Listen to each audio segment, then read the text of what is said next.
Guys, we knew it. We knew it was going to happen. Maybe not so early. Maybe the pleasant stage could have held out a little bit longer. But we knew in our cubic bones, one way or another, that it was inevitable on a server of this scale and prosperity. Carlos grew up. Welcome back to Legacy Weekly. Our writer is Noteworthy59, our editor is Hollow Knight, and my name is Garawesomeness. With siege weapons rolling onto the landscape of the Legacy SMP, the vengeful mythical sausage declares war on Logical Geek Boy, sending the message to all of us that the dragon battle clearly wasn't enough to determine the rightful king of the crown. We'll be covering the dawn of the Legacy Kingdom War later today. For now, the events and highlights of the Legacy SMP this week. Starting off with Archelaus, who delivers on his promise of not making his face a hobbit hole. The area around his home is completely redone, with more buildings, decorated paths, coastside railings, crop fields, and a new exterior to his partially underground house. Oh, and he raids an ocean monument for Sponge. That's hole number 2. And that's hole number 3. Alright, let's go up there and collect our thoughts. After dressing up his airship into its appropriate style, Vigaman moors it to the Shadowed Plateau and begins a small village in the same place.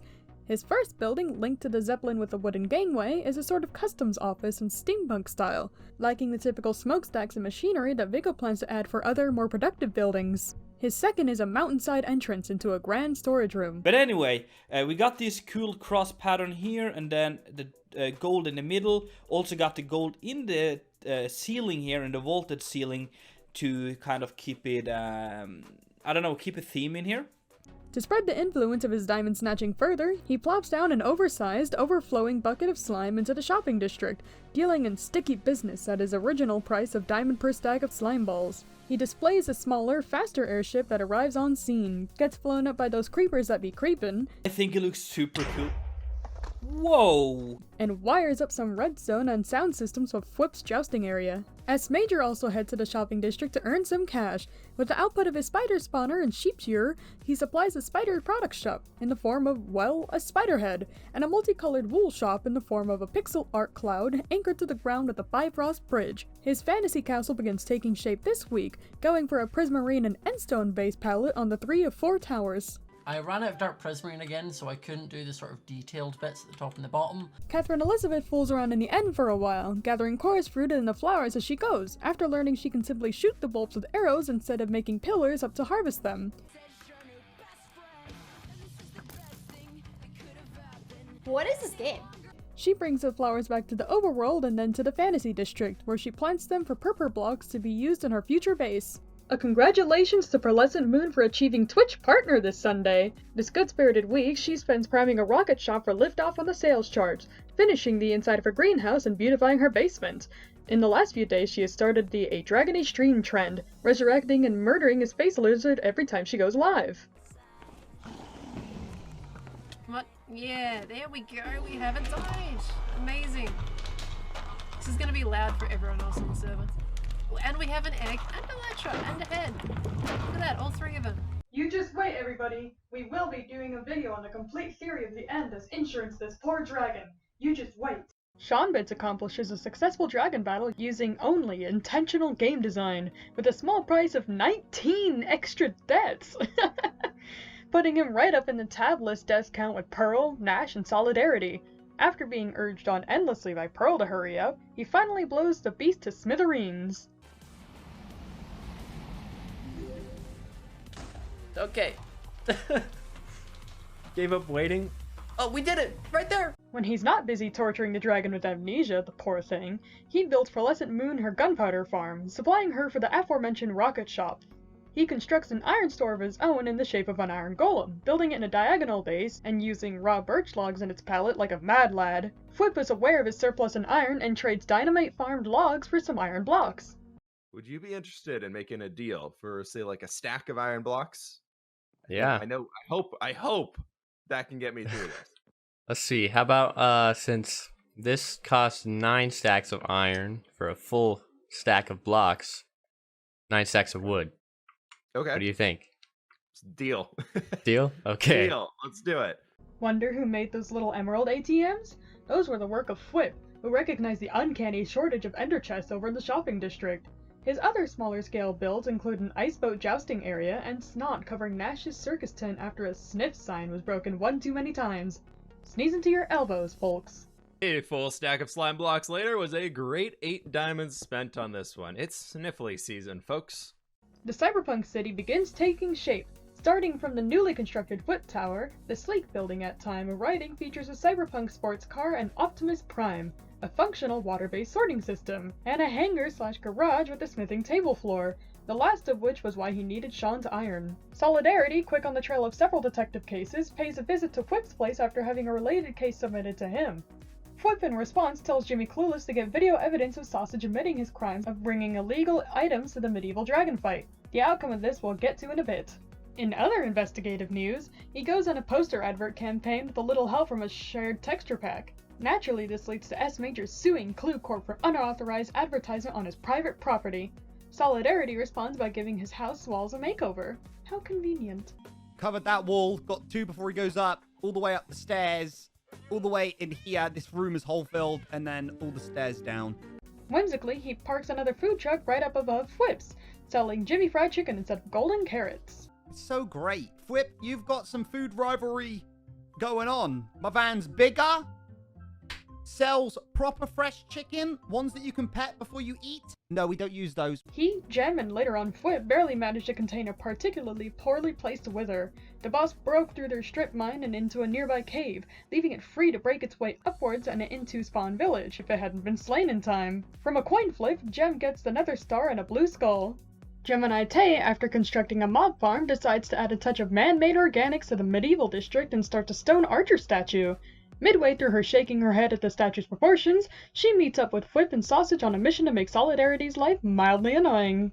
All at once, they hide pufferfish under trapdoors, fill his bedroom with baby chicks, leave a 1-star review at JFC, the reason being a no stock, and Berry Boozle and Bell Boozle the house itself. The downside is that it drives the pranksters themselves a little bit insane. You two have gone mental, can I just say? It's the bell, Jem. It's the bell. The first case Mythical Sausage files to Jimmy Clueless backfires on him somewhat, as he's riled up by the private investigator when he compiles with Whip's diamond-backed request. By this point, we won't be surprised if a riving arms race begins between Clueless's clients. But dude, if you don't admit it, I can't solve the case! You need to figure it out! You say you'll solve it no matter what! Oh, but so... Right, You said I'll no go matter what! I'll talk to I'll talk to my people. You talk to your people. Oh my god! My purse is right here. Bubbles being dognapped is the final straw, and Sausage demands Logical Geek Boy return his Yorkie. Enlisting the help of Jersey Boy and Nash Crafter, they build catapults, trebuchets, and battering rams, along with meat hanging from stakes, all on Logic's doorstep. When the demand is not heeded, Sausage openly declares war on the Dirt Castle ruler and fires the opening salvo. In taking on the Adventurers Guild, Jersey Boy recovers 5 unique treasure maps from the sunken ships. This week he focuses mainly on constructing his Tuscan city. And we can just look down and only see houses lining this river here, this canal. I'm imagining having some things hanging across from house to house to have lanterns hanging from them. As well as naming his horse Derry Dusseldorf in courtesy of Chim's shop. I think you should be in here? Yes. Alright. What's your name? Derry Dusseldorf. Oh god, didn't mean to do that. There you go, Derry. Based on inspiration of his wandering mind, Chimney Swift completes a What Do I Name It shop. Each fanciful title comes with a figurative price tag of a diamond, non-refundable of course, and a literal name tag with a random name. Around the general area, he adds some details to bring out the Western Badlands vibe, including a ranch, some cobbled together wheat patches, and a decorative mine that leads into an actual abandoned mine shaft. And then over here next to the shop itself, I built this custom little mine shaft, which actually connects to a actual mine shaft. So I placed all these ores in here and TNT and stuff, so hopefully nobody on the server blows this up. I used the item stands data pack that we have to put this pickaxe in the gold ore here, which I think looks really cool. Proclaiming loud and industrial in a shopping district billboard, the Honey Chapel is finally officially open. Even though the Legacies have been passing through its doors for about a month now, the finishing touch Chim's install happened to be a blessing contraption that fires various potions at the user and the surrounding bees. When inviting Sausage into the hall, he loads in Slowness 4 potions to slow down the rate of his episode releases. You're welcome here. Let's receive this blessing. Yes. There goes my 3 episodes a week now. Sorry, Sausages fans, he's slowing down. Oh, good. I'm leaving. This is the worst feeling. Logical Geek Boy soon realizes he's under attack from Sausage, climbing on top of his soil turrets to try and make peace with the enraged king. In their back and forth, he's apparently oblivious to the fact that Bubbles is being held within his dirt walls, and it's these walls that Sausage threatens to efficiency 4 to the ground. And we're gonna efficiency 5 this dirt to the ground, and we're gonna have a castle in a box if he doesn't give me Bubbles. Sounds good to me. Mm-hmm. Can I get a war squeal? That's right, Dash. Germs did it again. This is how we win. This is how this victory comes to our doorstep. To unruffle his dignity, Logic finalizes his Enderman-driven XP and melon farm, adding a functional payment system, an ice under trapdoors pathway, and a double-carpeted landing pad marked with H for Helytra. It's a little bit of a knack to this, but yeah, if you run, you go pretty quickly. So here is the landing pad right here if you've got an Elytron. So I've not put any walls around this. I don't think you need it if you've got an Elytron. Since Sliced Lime and Nashcrafter have not uploaded this week, we're finishing off with Avamance, who clears out the edge of the jungle to make way for his new project. As an entryway, he aims for a slanted wooden ramp leading to the future floor plan of his treehouse village. And it kind of sweeps down, sweeping this way, and goes up to that first level, which is sort of the entrance level.